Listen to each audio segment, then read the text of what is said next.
This is East Midlands Today with Dominic Heel and me, Gita Pense. Tonight, sending in the military to take on the miners.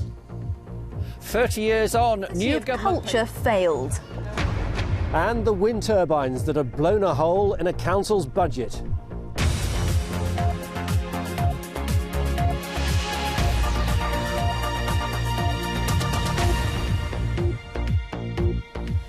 Good evening. Welcome to Friday's programme. Confidential government files released today have revealed that Margaret Thatcher considered sending the army into the coalfields of the East Midlands at the height of the miners' strike. Yes, cabinet papers from 1984 also show that she was thinking of declaring a state of emergency, and she was alarmed at cash support for the miners coming from Soviet Russia. This report from our political editor, John Hess. John Hess, BBC East Midlands Today, outside the former Rufford Colliery. Next, businesses, organisations and individuals in Nottingham are facing another big hike in the workplace parking levy, the local tax that helps to pay for transport improvements in the city. Yes, from April, the City Council says it'll go up by more than 8%, a rise that will raise funds for 2 new tram lines and, according to one senior councillor, bring wider benefits too. This report from Mike O'Sullivan. Mike O'Sullivan, BBC East Midlands Today, Nottingham. Still to come, should pupils be fingerprinted at school? Privacy campaigners say thousands have, and it's time more parents complained. And in the weather, the unsettled theme shows no sign of change as low pressure after low pressure moves in. But there will be some dry weather this weekend. I'll tell you when later.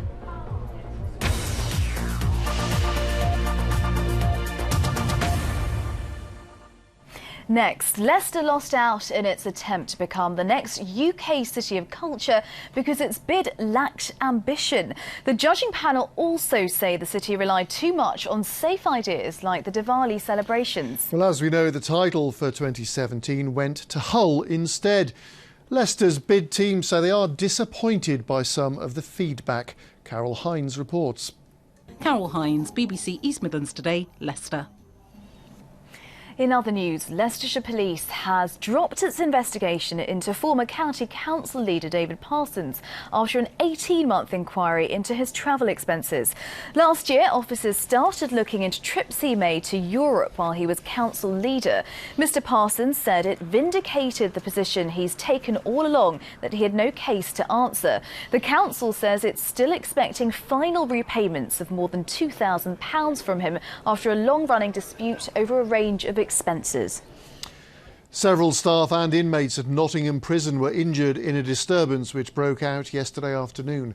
The prison's independent monitoring board says no one needed hospital treatment, but said the injuries weren't trivial.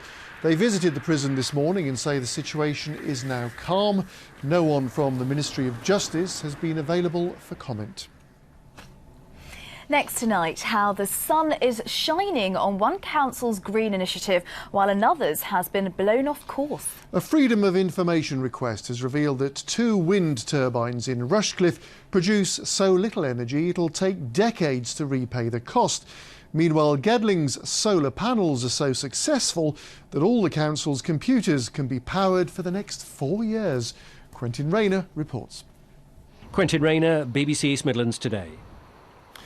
You're watching East Midlands Today, and Next Tonight claims that our children's privacy is being invaded by schools who use fingerprint scanners on their pupils. Yes, the civil liberties campaign group Big Brother Watch says more than half of the secondary schools surveyed in our region use so-called biometrics scanners to take children's personal data, and a quarter of them didn't have parental permission. In a moment, we'll hear more from Big Brother Watch, but first, why have these scanners caused such a fuss? Now, Derby train maker Bombardier has lost work worth £265 million with London Underground after admitting it couldn't complete the work on time. The contract was for modernising signals on almost half of the tube network. The news shouldn't affect train making in Derby. The city's factory will continue to make underground trains until 2016.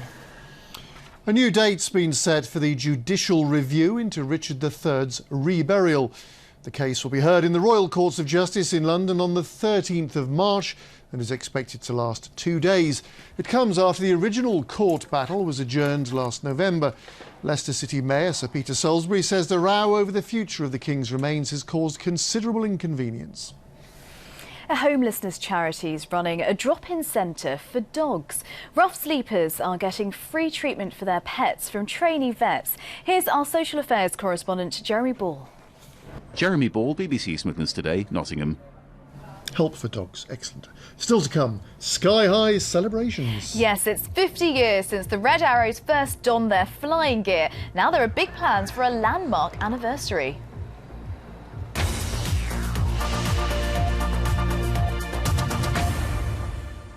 A spectacular display, talking of which, is Colin Davies.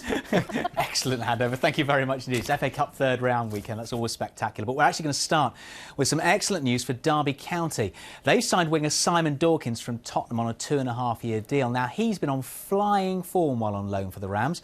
I'm sure he'll want to play this weekend with Derby County and their fans looking forward to what is undoubtedly one of the plum ties of the FA Cup third round. Chelsea at home. Angela Rafferty looks ahead. Angela Rafferty, BBC East Midlands Today at the iPro Stadium. Now, before we leave the Rams, another bit of Derby news because Chelsea striker Patrick Bamford will actually join them after the weekend on loan.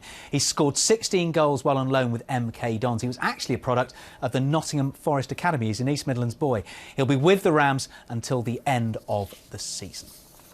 So on to Nottingham Forest, who are probably going to ring the changes against West Ham United on Sunday. Now, the Premier League side likely to play a young side as well. So, does the FA Cup still matter? Do expectations weigh heavily at Forest? And how does a striker look at a plan to bring in competition? I've been asking Reds forwards Simon Cox. The serious business this weekend is given serious coverage. Full live commentary on BBC Radio Nottingham. As, of course, on BBC Radio Derby and BBC Radio Leicester. There is Premier League opposition, by the way, for Leicester City as well. They're taking their brilliant league form on the road to Stoke. Now, if they are to build on their promise and get themselves promoted, Stoke are exactly the kind of side the Foxes will have to learn to match up to. Still plenty of twists and turns to come and, of course, 2 other trophies in ice hockey up for grabs as well. Thank you very much indeed, Colin. Amazingly, it's 50 years, since the iconic Red Arrows first took to the skies of Lincolnshire. To mark the anniversary, their jets are to be given a makeover. Yes, exact details are expected to be revealed in the next few months, and the team are already working on a new celebratory routine, as Gemma Dawson reports. Do you know, they never fail to impress me. It's so hypnotising watching them. Utterly magnificent. Yeah. Never mind the red arrows, lots of wind arrows on our map around the country today, weren't there? Yeah, nothing very magnificent about our weather at the moment. The unsettled theme is staying with us.